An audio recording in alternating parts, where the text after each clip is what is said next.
Ma'am, there's absolutely no way that ticket belongs to you. The words hung in the humid Miami air like a thunderclap cutting through the usual morning bustle of Terminal 3 at Miami International Airport. Captain Blake Morrison stood with his arms crossed, his platinum blonde hair perfectly styled beneath his captain's hat, radiating the kind of authority that came from 25 years of commanding aircraft and, more importantly, commanding respect from people he deemed beneath him. Keisha Washington looked up from her phone, her dark eyes meeting his pale blue ones with a calm that belied the familiar knot forming in her stomach. She was dressed simply in faded jeans and a University of Miami hoodie that had seen better days, her natural hair pulled back in a practical ponytail. At 32, she had learned long ago that her appearance often wrote checks. Her reality could cash, but that didn't make moments like these any less exhausting. "I'm sorry, what seems to be the problem?" she asked, her voice steady despite the dozen pairs of eyes now turning in their direction. The first-class boarding line at Gate B12 had come to a complete standstill, passengers craning their necks to witness what was clearly about to become a scene. Blake's jaw tightened as he gestured dismissively toward the boarding pass displayed on her phone screen. "The problem, miss, is that someone like you doesn't just happen to have a first-class ticket to Seattle. This is clearly some kind of mistake or worse." He let the implication hang there, heavy and ugly. Behind the check-in counter, Rosa Martinez shifted uncomfortably, her fingers hovering over her keyboard as she watched the confrontation unfold. She had been working as a gate agent for 8 years, and while Captain Morrison's reputation for being difficult was well known among the staff, she had never seen him directly confront a passenger like this. The woman's ticket had scanned perfectly. Her name matched the manifest, and everything was in order according to her system. Captain Morrison Rosa interjected quietly. "The passenger's documentation is all valid.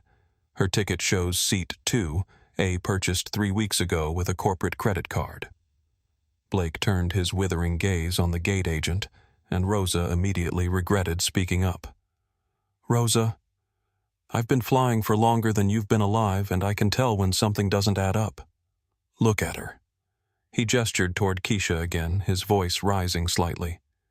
"Does she look like someone who belongs in the premium cabin of a transcontinental flight?"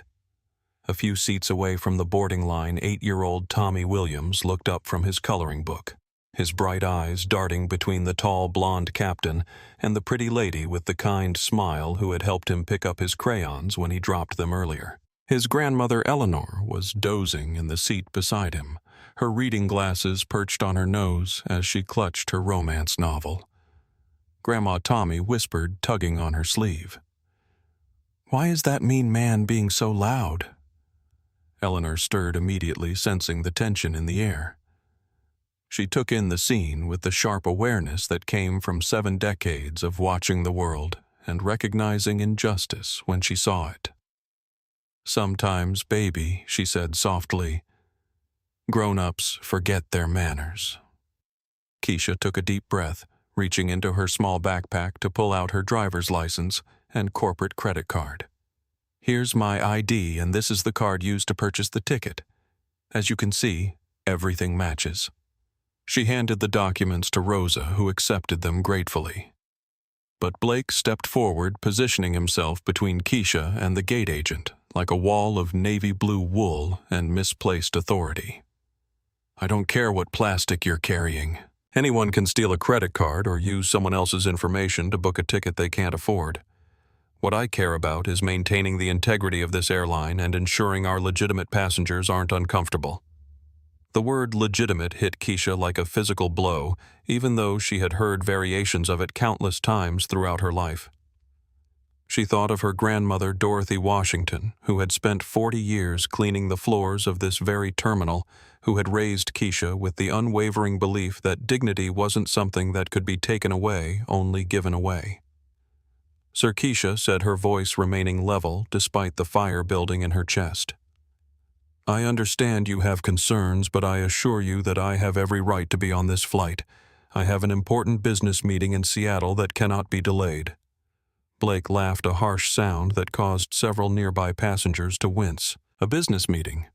Let me guess you're the CEO of some startup, right? Or maybe you're a consultant. His tone dripped with sarcasm. Look, miss, I've seen every scam in the book. The fake business card, the rehearsed story about important meetings. You're not fooling anyone here. Tommy had stopped coloring entirely now, his small face scrunched up in confusion as he watched the exchange. Grandma, why doesn't he like her?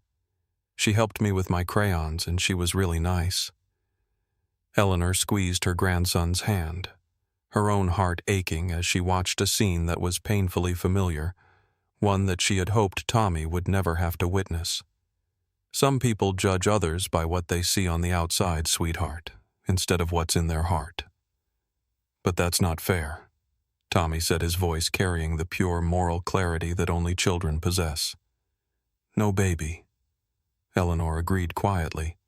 It's not fair at all. The boarding area had transformed into an impromptu theater with passengers no longer pretending to mind their own business as the confrontation escalated. Cell phones emerged from pockets and purses, some recording openly, while others tried to be discreet. The morning sunlight streaming through the terminal's floor-to-ceiling windows cast long shadows across the scene, making everything feel more dramatic, more consequential. Rosa Martinez found herself caught between protocol and politics, her computer screen clearly showing that Keisha Washington's ticket was not only valid, but had been purchased with a corporate account that carried a credit limit most people could only dream of. FlightPath Solutions. The company name on the booking wasn't familiar to her, but the payment had gone through without any issues, and the passenger's identification matched perfectly. Captain Morrison. Rosa tried again, her voice barely above a whisper. Perhaps we should verify with the airline's customer service department before making any decisions. The booking appears to be completely legitimate. Blake turned on her with the full force of his irritation, his pale eyes flashing with anger. Rosa, are you questioning my judgment? I am the captain of this aircraft, which means I have the final say on who boards my plane. And I'm telling you that this, he gestured dismissively toward Keisha, is not the type of passenger we want in first class. The coded language wasn't lost on anyone within earshot. An elderly businessman in an expensive suit shifted uncomfortably in his seat, remembering his own daughter's stories about workplace discrimination. A young mother traveling with her toddler found herself thinking about the world she was bringing her child into. Even the airport janitor, slowly pushing his cart through the area, paused to listen, recognizing something in the scene that resonated with his own experiences. Keisha felt the familiar weight of being the only black person in a white space, the way every eye seemed to be evaluating her worthiness, measuring her against some invisible standard that she could never quite meet, no matter how successful she became. But beneath the exhaustion and frustration, she felt something else building. A quiet determination that came from knowing exactly who she was, regardless of what others saw when they looked at her. Captain, she said, pulling out her phone with deliberate calm. I'm going to make a phone call. I think there's been a misunderstanding that needs to be cleared up. Blake's eyebrows shot up and he let out another harsh laugh. A phone call? To who? Exactly? Your lawyer. Your manager at whatever minimum wage job you're claiming is a business meeting. Go ahead, make your call, but I can promise you that no one is going to override my decision on this matter. Tommy had abandoned his coloring book entirely, now standing up in his seat to get a better view of what was happening. His 8-year-old mind was processing the interaction with the brutal honesty that adults often lose somewhere along the way to growing up. Grandma, he said, his voice carrying clearly across the boarding area, that Captain Man is being really mean to the nice lady. Why is he saying those things to her? Eleanor felt tears prick at her eyes as she watched her grandson witness his first real lesson in the ugliness that still existed in the world. She had tried so hard to protect him from it, to let him believe that kindness and fairness were universal values. but here it was playing out in front of them in all its casual cruelty. "Some people have forgotten how to see others clearly, Tommy," she said, her voice carrying enough that several nearby passengers turned to look at her. "They judge based on things that don't matter instead of the things that do." Keisha heard the exchange and felt a small spark of warmth despite the situation. She caught Tommy's eye and gave him a gentle smile, the kind of smile that said, "Thank you for seeing me as a person," without needing words. Meanwhile, Blake was growing more agitated as other passengers began to murmur among themselves, some clearly uncomfortable with his behavior. He could sense that the crowd wasn't entirely with him, and it only fueled his determination to assert his authority. "Listen," he said, his voice getting louder. "I don't care who you think you're calling or what sob story you're planning to tell them. I've been flying for 25 years and I've earned the right to decide who belongs on my aircraft. And frankly, someone who dresses like they're heading to a college dorm room doesn't belong in a seat that costs more than most people make in a month." The comment about her clothing hit particularly hard because Keisha had chosen her outfit deliberately that morning.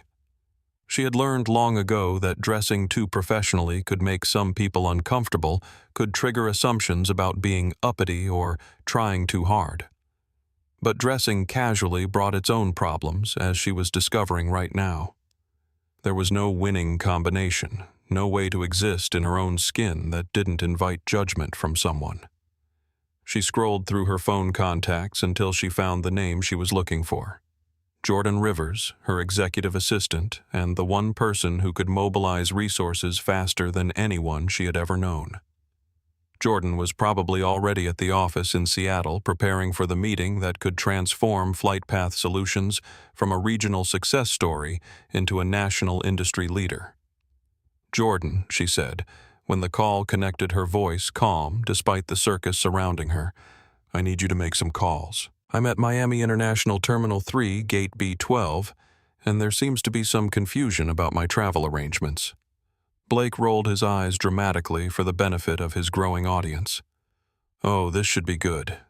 Let me guess, Jordan is your assistant, or maybe your boss who's going to come down here and straighten us all out." But something in Keisha's tone, something in the way she held herself during the phone call, made Rosa take a closer look at the booking information on her screen.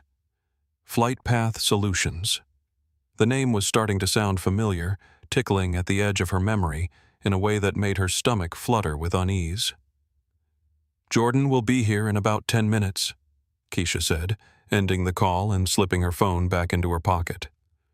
"I think once you meet Jordan and understand the situation better, we'll be able to resolve this misunderstanding."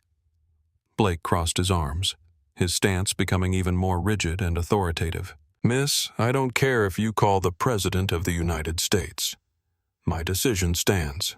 You are not boarding this aircraft, and that's final." The atmosphere at Gate B12 had shifted from uncomfortable tension to outright spectacle, with passengers openly recording the confrontation on their phones and sharing commentary in hushed whispers that weren't quite hushed enough. Blake Morrison seemed to feed off the attention, his chest puffing out with each declaration of his absolute authority over the situation. Furthermore, Blake announced, his voice carrying across the boarding area with the practiced projection of someone accustomed to being heard over jet engines. "I want this woman's luggage removed from the aircraft immediately. We cannot have security risks on board, and frankly, I'm not convinced she even has legitimate luggage rather than some kind of carry-on filled with contraband." The accusation was so outrageous, so completely without basis, that several passengers actually gasped. Rosa Martinez felt her face flush with embarrassment, not for herself, but for the airline she represented and the uniform she wore. This wasn't just unprofessional behavior. This was something that could destroy careers and reputations. "Captain Morrison," she said, finding more courage than she knew she possessed. "With all due respect, the passenger has done nothing to warrant that kind of treatment. Her documentation is in perfect order, and there's absolutely no basis for suggesting she poses any kind of security risk." Blake whirled on Rosa with such sudden fury that she actually took a step backward. "Are you questioning my authority, Rosa? Because I can have you written up for insubordination faster than you can blink. I am the captain of this aircraft, which makes me responsible for the safety and security of every passenger on board. And I'm telling you that this person," he jabbed his finger in Keisha's direction, "does not belong in first class."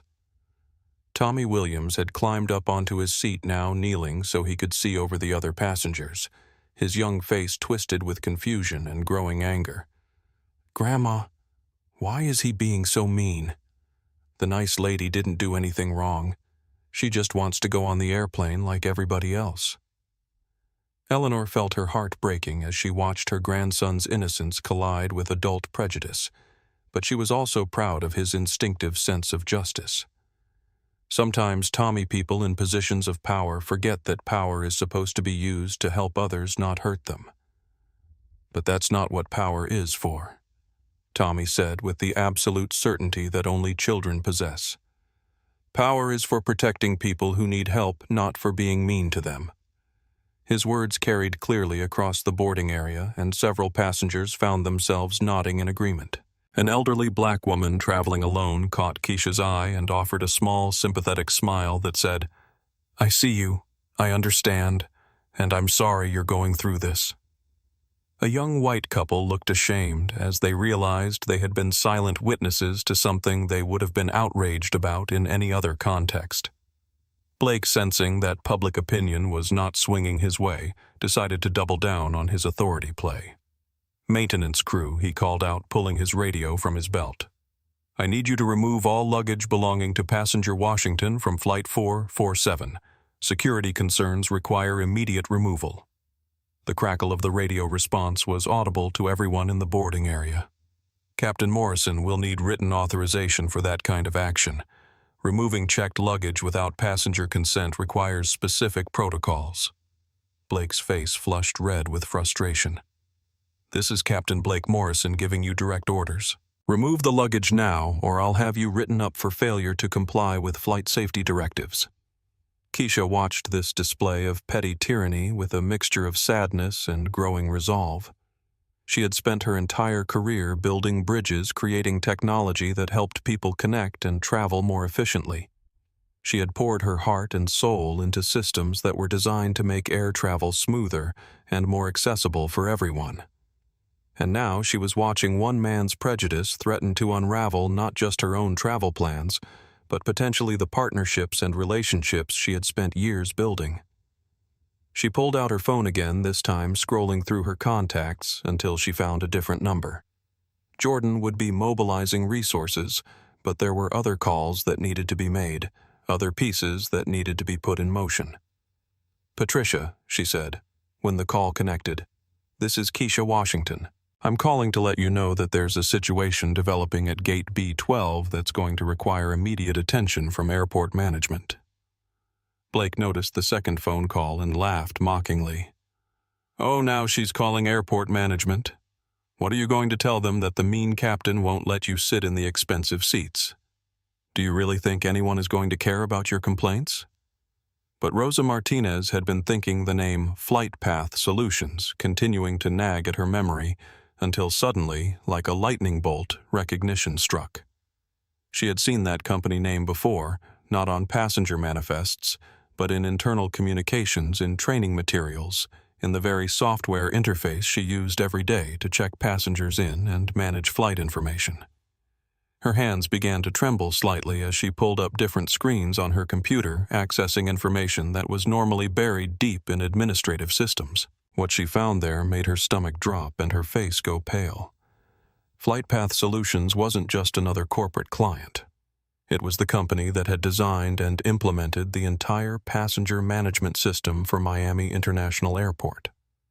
The software she was using right now, the systems that managed baggage handling, the integration between airline databases and airport operations, all of it had been created by the same company whose passenger Blake Morrison was currently humiliating in front of dozens of witnesses. "Oh my God." Rosa whispered the words, barely audible but somehow carrying in the charged atmosphere of the gate area. Keisha ended her second call and looked directly at Blake, her dark eyes holding a depth of knowledge and power that he was still too arrogant to recognize. "Captain Morrison." I want to give you one more chance to reconsider your position. Not because I'm threatening you, but because I think when you understand the full situation, you'll realize that this confrontation benefits no one. Blake puffed up even more, interpreting her calm tone as weakness rather than the quiet confidence it actually represented.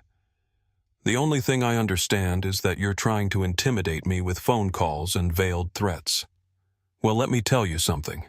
I don't intimidate easily, and I don't back down from people who think they can bully their way into places they don't belong.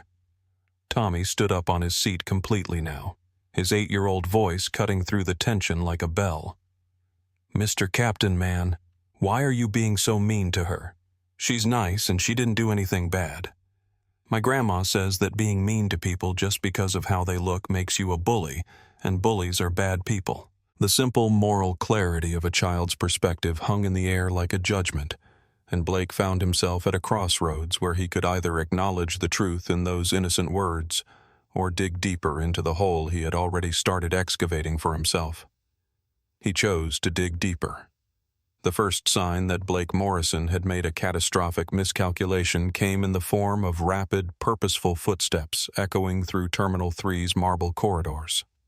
The sound carried with it an urgency that made passengers instinctively look toward the main concourse, where a small group of impeccably dressed individuals was approaching Gate B12 with the kind of focused intensity usually reserved for emergency situations. Leading the group was Jordan Rivers, Keisha's executive assistant, whose appearance commanded immediate attention. Tall, poised, and wearing a charcoal gray suit that probably cost more than most people's monthly salary. Jordan moved with the fluid confidence of someone accustomed to solving problems that others couldn't even identify.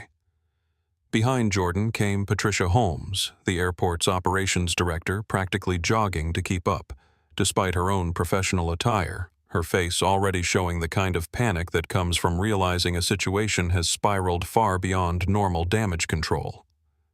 Blake noticed the approaching group and actually smiled, misinterpreting their arrival as validation of his position. He straightened his uniform jacket and adopted an even more authoritative stance, clearly expecting these official-looking people to support his decision to remove the troublesome passenger. Finally, he muttered to Rosa, who was still staring at her computer screen with growing horror as more pieces of the puzzle fell into place in her research. Looks like airport management is taking this security concern seriously. Jordan reached the gate area first, those sharp eyes immediately assessing the scene. Keisha standing calmly, despite the obvious tension. Blake Morrison puffed up like a rooster defending his territory. Rosa Martinez looking like she was about to be sick, and dozens of passengers with their phones out documenting every moment of what was clearly about to become either a resolution or a complete disaster. Ms. Washington Jordan said, the voice carrying just enough formality to establish professional protocol while warm enough to convey personal concern. I apologize for the delay in getting here. Traffic from downtown was heavier than expected. Blake stepped forward, extending his hand toward Jordan with the confident assumption that this well-dressed individual was clearly someone who would understand his position. Captain Blake Morrison, and you are? Jordan looked at the offered hand for a moment, then deliberately chose not to take it, instead pulling out a tablet and beginning to make notes. Jordan Rivers, Executive Assistant to Keisha Washington, Chief Executive Officer of FlightPath Solutions. The title hung in the air like a bomb waiting to explode, but Blake's arrogance was so complete that he still didn't grasp the significance. Executive Assistant. Well, Jordan, I'm glad you're here. Your boss has been trying to board my aircraft with what I believe to be fraudulent documentation, and I've had to take appropriate security measures. Patricia Holmes finally caught up to the group, slightly out of breath and looking like someone who had just received the worst phone call of her professional career. Her eyes immediately found Keisha, and the expression that crossed her face was one of pure mortification. Miss Washington. Patricia began, her voice slightly breathless. I am so sorry about this situation. When I got your call, I couldn't believe what I was hearing. Blake's confidence began to waver slightly as he noticed the deference in Patricia's tone, the way she was addressing the woman in the hoodie with a level of respect that suggested something more than a typical passenger complaint resolution. Tommy Williams, still standing on his seat to get a better view of the unfolding drama, tugged on his grandmother's sleeve again. "Grandma, who are all these fancy people? Are they here to help the nice lady?" Eleanor smiled for the first time since the confrontation began. "I think they might be, sweetheart. Sometimes help comes when we need it most." Jordan continued making notes on the tablet while speaking directly to Patricia. "We'll need a complete incident report, including the names of all witnesses and copies of any security footage that captured Captain Morrison's statements and actions. Ms. Washington's legal team will want to review everything thoroughly." "Legal team." Blake sputtered, his voice cracking slightly as the first real seeds of doubt began to germinate in his mind. "What legal team? What exactly is going on here?" Rosa Martinez, who had been quietly researching FlightPath Solutions on her computer, finally found her voice. "Captain Morrison," she said, her words coming out in a rush. "I think there's been a serious misunderstanding. FlightPath Solutions is the company that designed and manages our entire passenger processing system here at Miami International. The software I use every day, the baggage handling coordination, the gate management protocols, it's all their technology." The color began to drain from Blake's face as the implications started to penetrate his wall of arrogance. He looked from Rosa to Patricia to Jordan, then back to Keisha, who had remained remarkably calm throughout the entire ordeal. Furthermore, Jordan continued consulting notes on the tablet. FlightPath Solutions holds the primary technology contract for not just Miami International, but 14 major airports across the southeastern United States. The company's annual revenue last year exceeded $2.4 billion, and Ms. Washington personally holds 47 patents related to aviation logistics and passenger management systems. Blake felt the floor of his comfortable, predictable world beginning to crack beneath his feet. The woman he had so confidently dismissed as some kind of fraud or troublemaker was apparently the CEO of a multi-billion-dollar company whose technology he relied on every single day to do his job. Patricia Holmes stepped forward, her professional demeanor barely concealing her personal mortification. "Miss Washington, I want to assure you that Captain Morrison's behavior does not reflect the values or standards of Miami International Airport. We are prepared to take immediate action to address this situation." Tommy, with the innocent curiosity of childhood, piped up again. "So the nice lady is really important? Like really, really important?" Jordan glanced toward the little boy and smiled slightly, the first break in the professional facade since arriving. "She's important because she's a human being who deserves to be treated with dignity and respect just like everyone else. But yes, she's also the CEO of a very successful company." Blake Morrison stood frozen, his mind racing as he tried to process the magnitude of his mistake. The woman he had so casually humiliated, whose luggage he had ordered removed, whose right to fly first class he had questioned based purely on her appearance, was not just any passenger. She was someone whose business decisions could potentially affect his airline's operations. Someone whose complaint could reach the highest levels of corporate management. Someone whose story was already being documented by dozens of phones and would likely be all over social media within hours. I had no idea," he stammered, his earlier confidence evaporating like morning mist. "If I had known who she was." Jordan looked up from the tablet, fixing Blake with a stare that could have cut glass. "Captain Morrison, are you suggesting that Ms. Washington deserved to be treated with dignity and respect only because of her professional status? That if she had been anyone else, a teacher, a nurse, a janitor, your behavior would have been acceptable?" The question hung in the air like an indictment, and Blake realized with growing horror that every word he spoke was only digging his grave deeper. Around the boarding area, passengers were nodding in agreement with Jordan's point, their faces showing a mixture of satisfaction at seeing justice served and discomfort at having witnessed the original confrontation. Eleanor Williams squeezed Tommy's hand gently. "Do you understand what's happening now, sweetheart?" Tommy nodded solemnly, his 8-year-old mind processing the lesson with startling clarity. The captain man was wrong to be mean to the lady, and now he's getting in trouble for it. But she should have been nice to her anyway, even if she wasn't famous. That's exactly right, Tommy. How we treat people says everything about who we are, not about who they are. The revelation of Keisha's professional identity had already transformed the atmosphere at Gate B12, but Jordan Rivers was just getting started. With the methodical precision of someone who had spent years managing crisis situations for a high-profile executive, Jordan began systematically dismantling Blake Morrison's position piece by piece. Ms. Holmes Jordan addressed the airport operations director. "I think it would be helpful for Captain Morrison to understand the full scope of FlightPath Solutions' relationship with Miami International Airport and its airline partners." Patricia Holmes nodded grimly, pulling out her own tablet and accessing files that she clearly wished she didn't have to share. "FlightPath Solutions doesn't just provide passenger management software for us," she began, her voice carrying to the growing crowd of onlookers. "They designed and maintain the integrated systems that manage everything from baggage handling to crew scheduling, from gate assignments to maintenance coordination. Essentially, Captain Morrison, the systems that allow you to do your job every single day were created by the woman you just spent the last 30 minutes humiliating." Blake felt his knees go weak as the full implications crashed over him like a tsunami. It wasn't just that he had insulted a successful businesswoman. He had attacked someone whose innovations were literally foundational to modern aviation operations.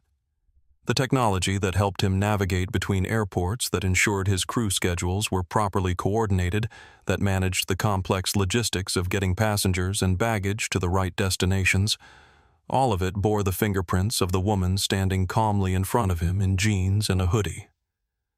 Keisha spoke for the first time since Jordan's arrival, her voice quiet but carrying clearly across the boarding area. "Captain Morrison, I want you to understand something. When I was growing up, my grandmother Dorothy used to clean the floors of this terminal every night for 40 years. She would come home exhausted, her knees aching, her hands raw from chemicals, but she was proud of her work because she believed that everyone deserved to travel in a clean, safe environment." The personal revelation hit the crowd like a physical force. Several passengers visibly teared up as they imagined a young Keisha watching her grandmother leave for work each night, cleaning up after travelers who probably never noticed her existence.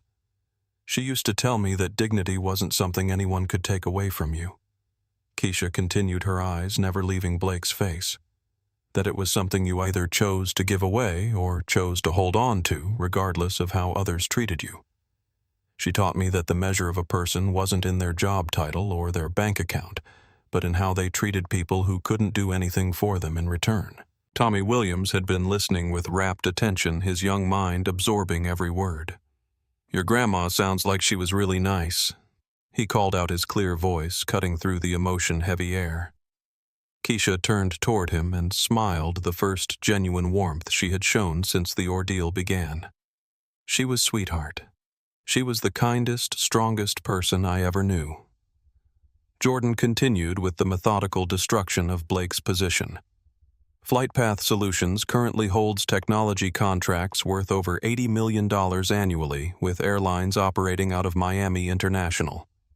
We provide the back-end systems for passenger manifest management, the software that coordinates international customs declarations, and the algorithms that optimize fuel efficiency and flight routing. Rosa Martinez, still processing the magnitude of the situation, found herself speaking up again. "Captain Morrison, the check-in system I was using to verify Ms. Washington's ticket. That's FlightPath technology. The baggage tracking system you ordered to remove her luggage. Also FlightPath. The crew scheduling system that determined your duty roster for today's flight. FlightPath as well." Blake Morrison looked around desperately, seeking some escape from the nightmare his arrogance had created. The passengers were staring at him with expressions ranging from disgust to pity, their phones still recording every moment of his humiliation. The airport staff members present were carefully avoiding eye contact, already distancing themselves from what was clearly about to become a career-ending incident. I made a mistake, he said, his voice barely above a whisper. I didn't know. You didn't know because you didn't care to know. Jordan interrupted, their voice sharp with controlled anger. You saw a black woman in casual clothing and immediately assumed she didn't belong in first class. You questioned her documentation, accused her of fraud, ordered her luggage removed, and suggested she posed a security risk, all based purely on her appearance. Eleanor Williams stood up, still holding Tommy's hand, and addressed the crowd around them. 40 years ago, I was a young teacher in Alabama, and I watched my colleagues treat black parents with the same dismissive contempt this captain showed today. I hoped my grandson would never have to see this kind of behavior, but maybe witnessing it will help him recognize it and speak up when he encounters it in the future. Tommy nodded solemnly. Grandma, I want to be the kind of person who helps people like Ms. Washington instead of being mean to them. The simple declaration from an 8-year-old cut through the complex corporate and legal implications of the situation, reducing everything to its most basic moral foundation. Patricia Holmes felt tears prick at her eyes as she realized that this child understood something that a 25-year aviation veteran had failed to grasp. Keisha walked over to Tommy and knelt down to his eye level, ignoring the dozens of cameras capturing the moment. Tommy, can I tell you something? The most important thing isn't what people do for work or how much money they have. The most important thing is how kind they are to others, especially to people who are different from them. You showed me kindness today when you didn't have to, and that makes you more valuable than any business deal or fancy title. The interaction between Keisha and Tommy was being captured by phones throughout the boarding area, and several passengers were openly crying as they witnessed this moment of pure human connection arising from such an ugly confrontation. Blake Morrison watched this scene unfold and felt something break inside his chest. Not just his career prospects or his professional reputation, but something deeper, his ability to see himself as the hero of his own story. For 25 years, he had told himself that his prejudices were really just high standards, that his dismissive treatment of people he deemed inferior was actually professional discretion. But watching Keisha's grace in this moment, seeing how she turned a child's innocent questions into a teaching moment about dignity and respect, he couldn't escape the reality of what he had become. Jordan wasn't finished with the systematic dismantling of Blake's position. Ms. Holmes. I think Captain Morrison should also understand that this incident is being documented not just by passengers, but by the airport's security cameras, which record audio as well as video. The footage will show him making explicit statements about Ms. Washington's appearance, suggesting she doesn't belong in first class, and ordering her luggage removed without any legitimate safety justification. Patricia Holmes nodded grimly. That footage will be preserved as part of the incident investigation, and copies will be provided to both FlightPath Solutions' legal team and the airline's corporate headquarters. Blake realized that his words, his actions, his casual cruelty toward a stranger were now permanently documented evidence that could be reviewed by investigators, lawyers, corporate executives, and potentially the general public. There would be no spinning this, no reframing the narrative to make himself look better. The truth was captured in digital form, and the truth was devastating. The transformation at Gate B12 was swift and merciless. Within minutes of Jordan Rivers' arrival and the revelation of Keisha's true identity, Blake Morrison went from being the unchallenged authority figure to a liability that needed to be contained and managed. The speed with which his world collapsed was breathtaking, like watching a controlled demolition where years of construction crumble in seconds. Patricia Holmes was already on her radio, her voice crisp and professional despite the gravity of the situation. Security to Gate B12, priority response. We need escort services for airline personnel removal. She looked directly at Blake as she spoke, making it clear that the personnel in question was him. Ms. Washington. Patricia continued, I want to personally apologize for this inexcusable treatment. Captain Morrison will be removed from duty immediately, and the flight will continue with our backup crew.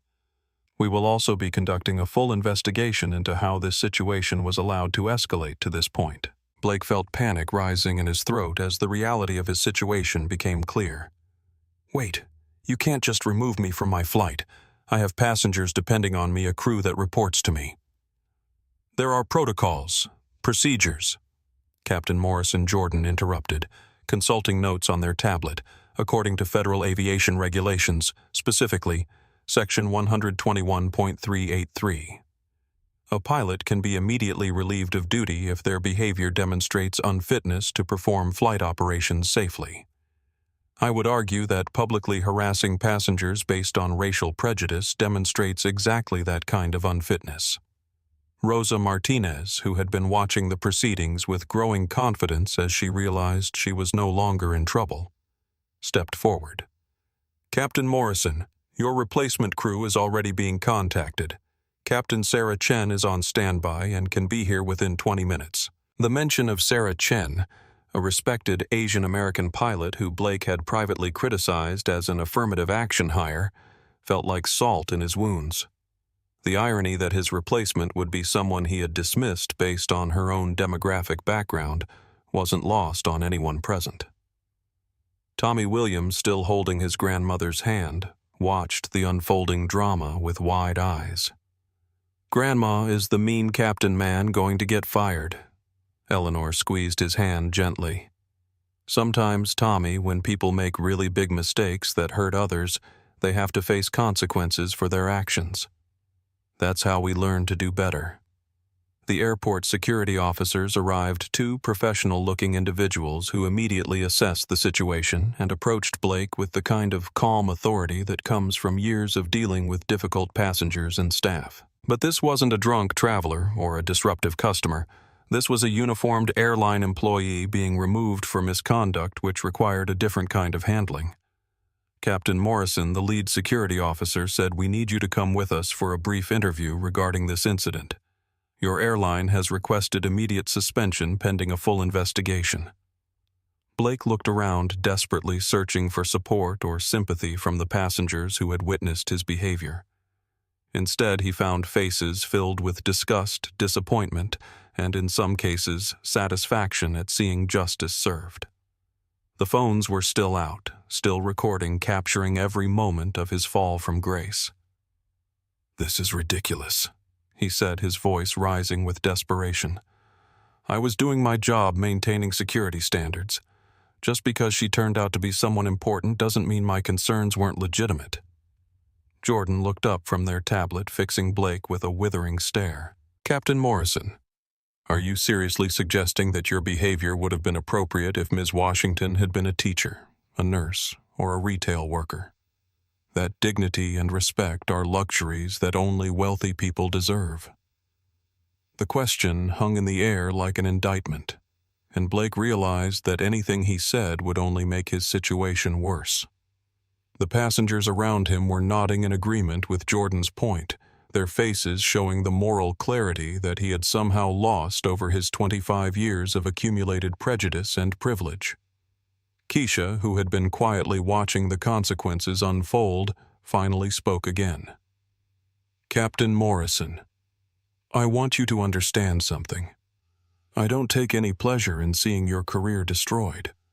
But what happened here today can't be dismissed as a simple mistake or a misunderstanding. You saw a black woman in casual clothing and immediately decided I didn't belong despite having valid documentation and legitimate business travel." She paused, letting her words sink in before continuing. "How many other passengers have you treated this way over the years? How many people have been humiliated, dismissed, or made to feel unwelcome simply because they didn't match your expectations of what a first-class passenger should look like?" Blake had no answer because he knew the answer was more than he wanted to admit. There had been others, passengers he had questioned more thoroughly than necessary people he had directed to cheaper seating, despite valid tickets, individuals he had treated with barely concealed contempt based on nothing more than his own biases. The security officers moved closer. their body language making it clear that Blake's time for voluntary compliance was running out. "Captain, we need to move this conversation to a more private setting. Your cooperation would be appreciated."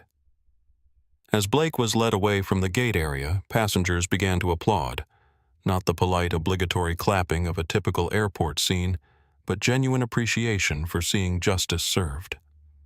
Tommy Williams clapped enthusiastically, and several other children in the boarding area joined in their parents explaining in whispered conversations why the mean captain was being taken away. Jordan approached Keisha as the commotion began to die down. "How are you holding up? I know this kind of confrontation takes an emotional toll regardless of how it resolves."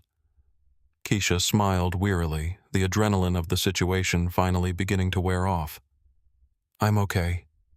Tired, but okay. I keep thinking about what my grandmother would have said about all this.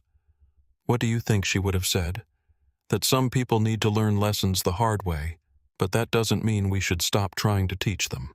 Keisha looked around the boarding area where passengers were slowly returning to their normal pre-flight activities, though many were still discussing what they had witnessed. "I hope this makes people think twice before making assumptions about others based on appearance." Rosa Martinez approached hesitantly, her face showing a mixture of relief and lingering anxiety. "Ms. Washington, I want to apologize for not speaking up more forcefully when Captain Morrison first began questioning your ticket. I knew your documentation was valid, but I was afraid to contradict a senior pilot." Keisha placed a gentle hand on Rosa's shoulder. "You did speak up, and that took courage. Sometimes that's all we can do. Use whatever voice we have to stand up for what's right, even when we're afraid." Patricia Holmes finished her radio communications and joined the group. "Miss Washington, I want to assure you that this incident will be thoroughly investigated, and we will be implementing additional training protocols to ensure nothing like this happens again. We will also be reviewing our policies regarding passenger treatment to identify any gaps that might have allowed this situation to develop." Tommy Williams approached Keisha with the fearless curiosity of childhood. "Ms. Washington, are you going to be okay now? Are you still going to your important meeting?" Keisha knelt down to his level again, grateful for the innocence and directness of his concern. "Yes, Tommy. I'm going to be fine. Thank you for being so kind to me today. You reminded me that there are good people in the world who care about treating others fairly." The boarding process finally resumed with Captain Sarah Chen arriving to take over flight operations. She made a point of personally greeting Keisha and apologizing for the airline's failure to protect one of their passengers from discrimination. The replacement crew was professional, respectful, and efficient, creating the kind of travel experience that should have been routine from the beginning. The aftermath of Blake Morrison's removal from Gate B12 unfolded with the brutal efficiency of corporate damage control mixed with genuine outrage from airline executives who realized the magnitude of the public relations disaster one pilot had created. Within 6 hours of the incident, videos of the confrontation were trending on social media platforms with hashtags like #FlightWhileBlack and #airline discrimination generating millions of views and shares. Blake sat in a sterile conference room at Miami International Airport's administrative offices, no longer wearing his captain's uniform, but instead dressed in civilian clothes that seemed to hang awkwardly on his frame without the authority of his professional attire to fill them out. Across from him sat a panel that would determine his fate. The airline's director of human resources, a representative from the pilots' union who looked like he'd rather be anywhere else in the world, and a lawyer whose expression suggested that Blake's case was already lost. Captain Morrison, the HR director, began consulting a thick folder that contained not just the incident report from today, but apparently several previous complaints that had been filed against him over the years. "We need to discuss your employment status with the airline." Blake's mouth felt dry as sandpaper. He had spent the last few hours watching his professional reputation disintegrate in real time as the videos spread across the internet, each share adding another nail to the coffin of his 25-year career. His phone had been buzzing constantly with calls from reporters, angry messages from friends and family who had seen the footage, and notifications from social media platforms where he was being tagged in increasingly viral posts. "I want to be clear," he said, his voice hoarse from stress and the realization that everything he had built was crumbling around him, that my concerns about passenger security were legitimate. The fact that she turned out to be wealthy doesn't invalidate my initial assessment. The union representative winced visibly, knowing that Blake was only making his situation worse with every word. "Blake, I strongly advise you to stop talking and let me handle this conversation." But Blake seemed incapable of stopping himself, driven by the same arrogance that had gotten him into this situation in the first place. "I've been flying for 25 years without incident. I've maintained perfect safety records, received commendations for my professionalism. One mistake shouldn't define my entire career." The lawyer looked up from her notes, fixing Blake with a stare that could have frozen jet fuel. "Mr. Morrison, let's be very clear about what happened today. This wasn't a mistake or an error in judgment. Our investigation, which included reviewing security footage and interviewing multiple witnesses, shows a pattern of discriminatory behavior that culminated in the public humiliation of a passenger based solely on her race and appearance." She slid several photographs across the table, screenshots from the viral videos that clearly showed Blake's contemptuous expression as he confronted Keisha, his dismissive gestures the moment when he ordered her luggage removed. "These images have been seen by over 2 million people in the last 6 hours. Our customer service lines are overwhelmed with complaints. FlightPath Solutions, one of our largest corporate clients, is threatening to terminate their partnership unless we take decisive action." Blake felt the walls closing in around him as the full scope of the consequences became clear. It wasn't just his job on the line anymore. His actions were threatening the airline's relationship with major clients, their public reputation, and their ability to operate in an increasingly diverse marketplace. The HR director continued with the methodical destruction of Blake's defense. "Our investigation also revealed several previous incidents where passengers complained about your behavior. A complaint from 2018 involving a Hispanic family traveling to visit relatives where witnesses said you questioned their right to fly first class. A 2020 incident with an elderly black couple where you suggested they might be more comfortable in economy seating despite their valid tickets." Each revelation hit Blake like a physical blow. Those incidents had been quietly resolved, complaints buried in paperwork and forgotten by everyone except apparently the people who had been humiliated by his behavior. Now they were being dragged into the light part of a pattern that painted him not as someone who had made a single mistake, but as someone whose prejudices had been tolerated for far too long. Furthermore, the lawyer added, "Ms.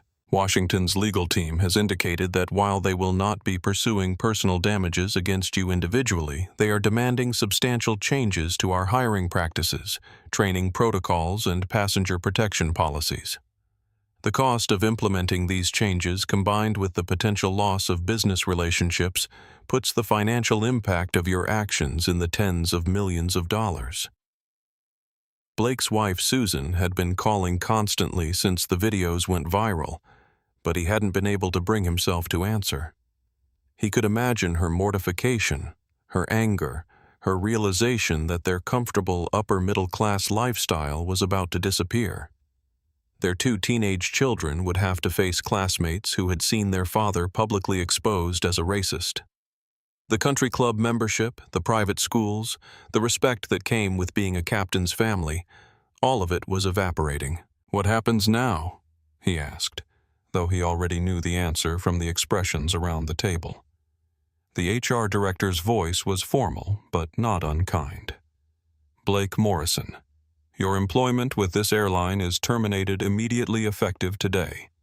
The termination is for cause, which means you forfeit your pension benefits. Your health insurance coverage ends in 30 days, and you will not be eligible for rehire with this company or any of our partner airlines." The union representative finally spoke up, though his heart clearly wasn't in it. "Blake, I have to tell you that the union won't be fighting this termination. The evidence is too clear, the public reaction too severe.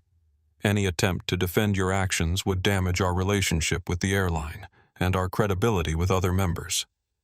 Blake sat in stunned silence as the finality of his situation settled over him like a shroud.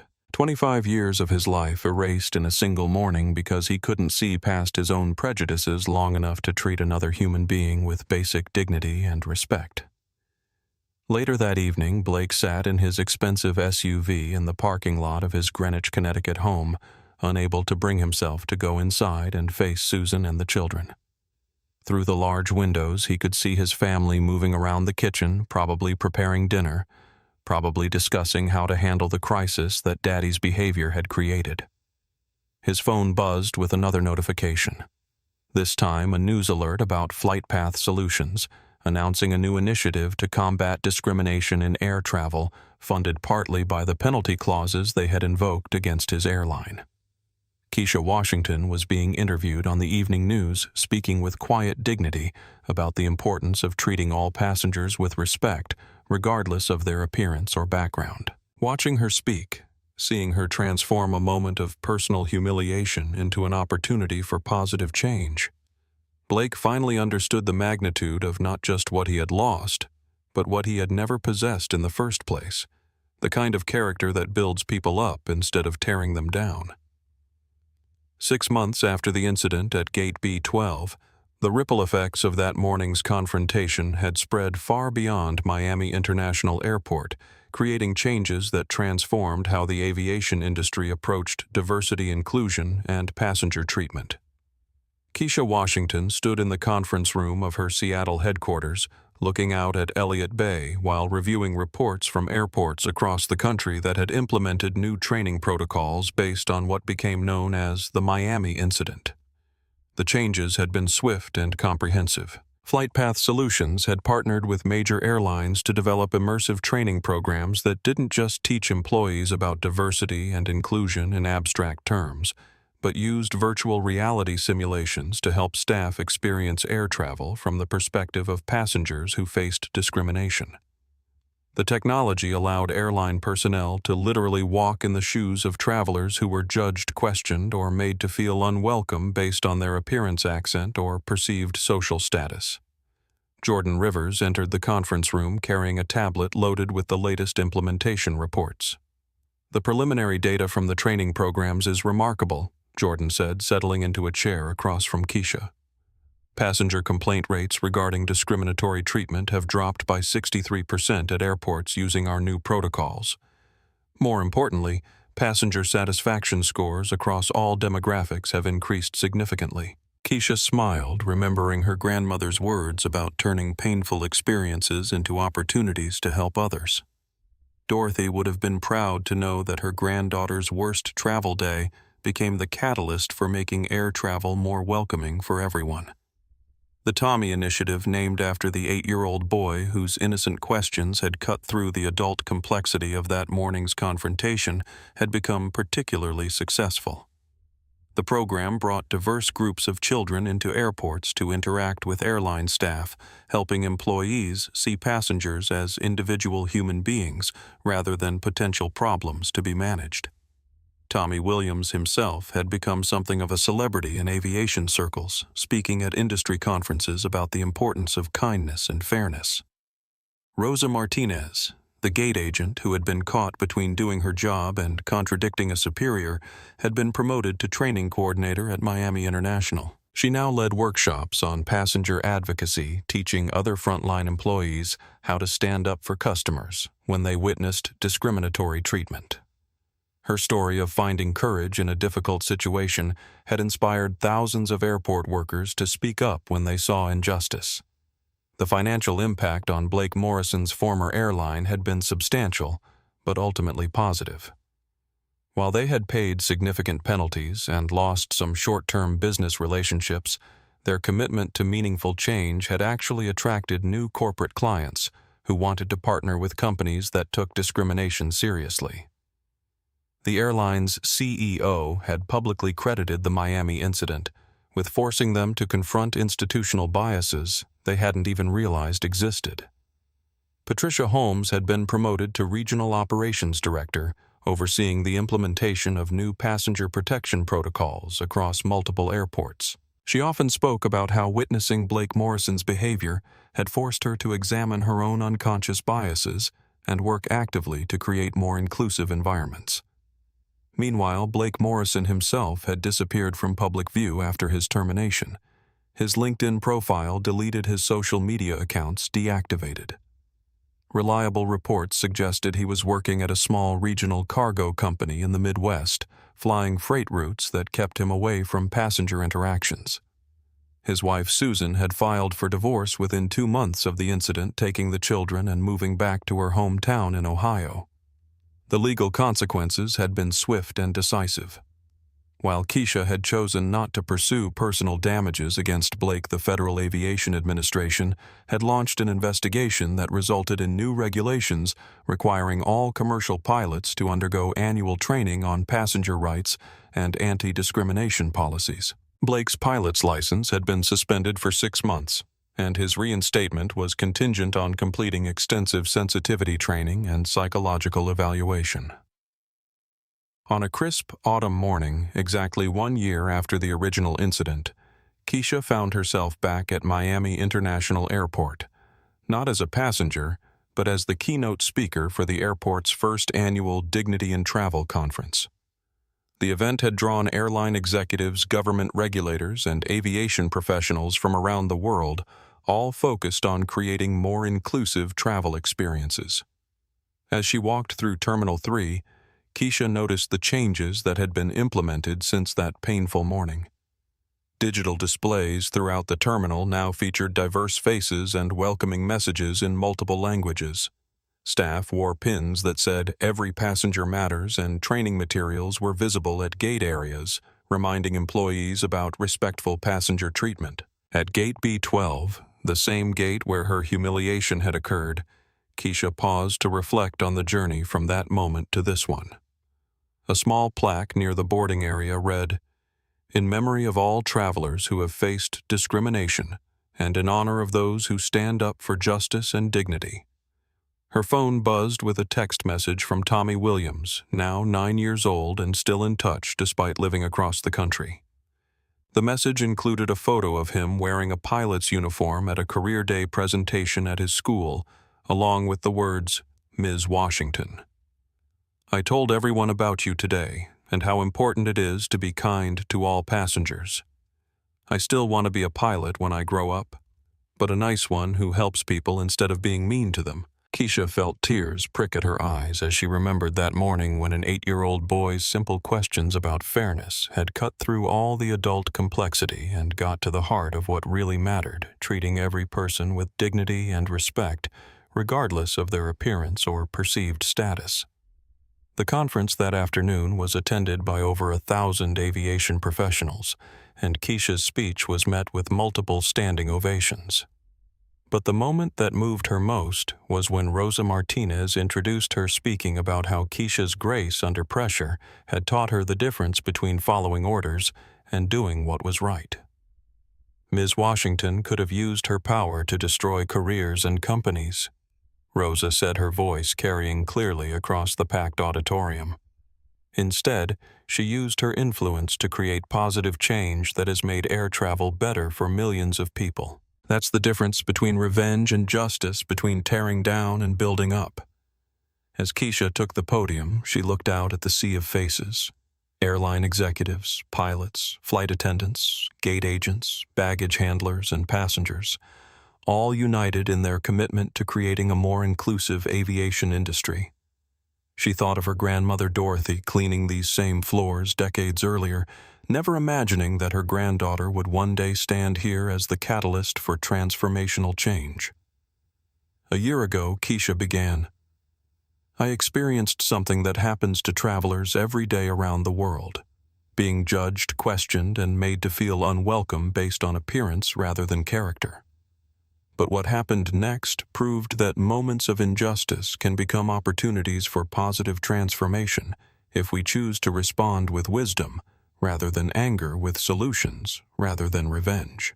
The speech continued for 30 minutes, but the message was simple. Everyone deserves to travel with dignity, and everyone has the power to make that a reality by choosing kindness over prejudice, understanding over assumption, and justice over indifference. The cherry blossoms were in full bloom at Seattle's Boeing Museum of Flight as 9-year-old Tommy Williams pressed his face against the glass display case containing Amelia Earhart's flight jacket, his eyes wide with wonder and possibility. His grandmother Eleanor stood beside him watching as her grandson absorbed every detail of the aviation exhibit with the kind of intense focus that only children possess when they discover their true passion. Grandma Tommy whispered, his breath fogging the glass. "Do you think Ms. Washington will really be here today?" Eleanor smiled, adjusting Tommy's small pilot wings pin that he wore proudly on his jacket. "She promised she would be, didn't she? And from what I know about Keisha Washington, she always keeps her promises." The museum was hosting a special event celebrating the first graduating class of the Tommy Initiative, the youth aviation program that had emerged from that fateful morning at Miami International Airport. 25 children from diverse backgrounds across the country had completed the year-long program learning about aviation careers, meeting industry professionals, and most importantly, understanding the values of respect and inclusion that were essential to making air travel welcoming for everyone. As if summoned by their conversation, Keisha appeared around the corner of the exhibit, accompanied by Jordan Rivers and a small group of aviation industry executives.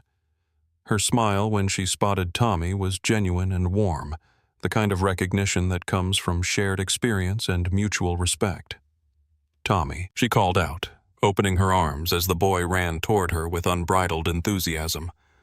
"Look at you in your pilot wings. Are you ready for your big day?"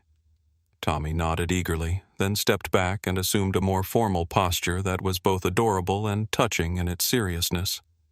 "Ms. Washington, I want to thank you for creating this program and for teaching me that being a good pilot means being kind to everyone, not just people who look like you." The simple statement, delivered with the moral clarity that had made Tommy famous in aviation circles, caused several nearby adults to tear up. Here was a child who understood lessons that some professionals never learned, who had absorbed the true meaning of leadership and service. Eleanor approached Keisha, extending her hand with gratitude that went far beyond words. "Ms. Washington, I cannot express how much this program has meant to Tommy. But more than that, watching how you handled that terrible situation at the airport taught both of us something important about responding to injustice with grace and wisdom." Keisha squeezed Eleanor's hand warmly. "Tommy taught me something equally important that day, that sometimes the clearest moral vision comes from those who haven't yet learned to complicate simple truths with adult rationalizations." The ceremony that followed was a celebration of progress and possibility. The 25 young graduates, representing every background and demographic that America had to offer, each shared their dreams of aviation careers and their commitment to making the industry more inclusive. Some wanted to be pilots like Tommy. Others were interested in engineering or air traffic control. But all of them had learned the fundamental lesson that their differences were strengths, not obstacles. Rosa Martinez, now the Chief Diversity Officer for the Southeastern Airport Authority, presented each graduate with a pair of wings and a certificate signed by industry leaders from around the world. "These young people represent the future of aviation," she said, her voice carrying the confidence that comes from having found her own courage in a moment of testing. "They will be the generation that ensures what happened to Ms. Washington never happens to anyone else." During the reception following the ceremony, Keisha found herself in conversation with Sarah Chen, the pilot who had taken over Blake Morrison's flight that morning a year ago. Sarah had become a vocal advocate for diversity in aviation, using her platform as a senior captain to mentor young women and minorities entering the field. "The industry has changed remarkably in just 12 months, Sarah observed, watching the young graduates interact with current pilots and aviation professionals. "The training programs you developed have been implemented by every major airline in North America. The virtual reality simulations are particularly effective. There's nothing like experiencing discrimination firsthand to understand why it's so harmful. Keisha nodded, but her attention was drawn to a quiet conversation happening near the museum's flight simulator. Tommy was talking earnestly with Maria Santos, a 12-year-old girl from Phoenix whose family had immigrated from El Salvador. Maria had shared during the ceremony that she wanted to become an air traffic controller, inspired by the idea of helping guide planes safely to their destinations. "My dad says that in America, you can become anything you want if you work hard enough," Maria was saying to Tommy. "But sometimes people make it harder because of how you look or where your family comes from." Tommy's response demonstrated the wisdom that adults often struggled to achieve. "That's not fair, but Ms. Washington taught me that when people are unfair to us, we can choose to be extra fair to others. That's how we make things better." The conversation between the two children perfectly captured the essence of what the Tommy Initiative was designed to achieve. Not just career preparation, but character development that would create a generation of aviation professionals committed to inclusion and respect. Jordan Rivers approached Keisha with a tablet displaying the latest program statistics. The Tommy Initiative has received applications from over 3,000 children for next year's program. We're expanding to 12 cities with partnerships from airlines, airports, and aviation colleges across the country. Keisha reviewed the numbers with satisfaction, but what moved her most was the letter that Jordan handed her next. It was handwritten on elementary school paper, complete with crayon drawings of airplanes and rainbow-colored letters. "Dear Ms. Washington," the letter read, "My name is Aisha, and I am 7 years old. I saw the video about what happened to you at the airport, and it made me sad that the mean captain was so rude. But then I saw all the good things that happened because you were brave and kind. My mom says I can apply for your program when I turn 8. I want to be a pilot so I can help people travel safely and make everyone feel welcome on my airplane. Thank you for showing me that being different makes us special, not less important. Love, Aisha. Future pilot." The letter, with its innocent hope and determination, represented thousands of similar messages that had poured into FlightPath Solutions over the past year. Children who had been inspired by Keisha's story, parents who were grateful for programs that celebrated diversity, and aviation professionals who had found new purpose in creating more inclusive workplaces. As the ceremony concluded and families began to head home, Keisha stood in the museum's main hall surrounded by the history of human flight from the Wright brothers to modern jets. She thought about her grandmother Dorothy, who had cleaned airport floors while dreaming of a better future for her granddaughter, never imagining that her lessons about dignity and respect would eventually transform an entire industry. Tommy approached one final time, carrying a small wrapped gift that he pressed into Keisha's hands with ceremonial seriousness. "This is for you, Ms. Washington. It's not much, but I made it myself." Inside the wrapping was a hand-carved wooden airplane painted with bright colors and decorated with the words, "Thank you for teaching me to fly with kindness."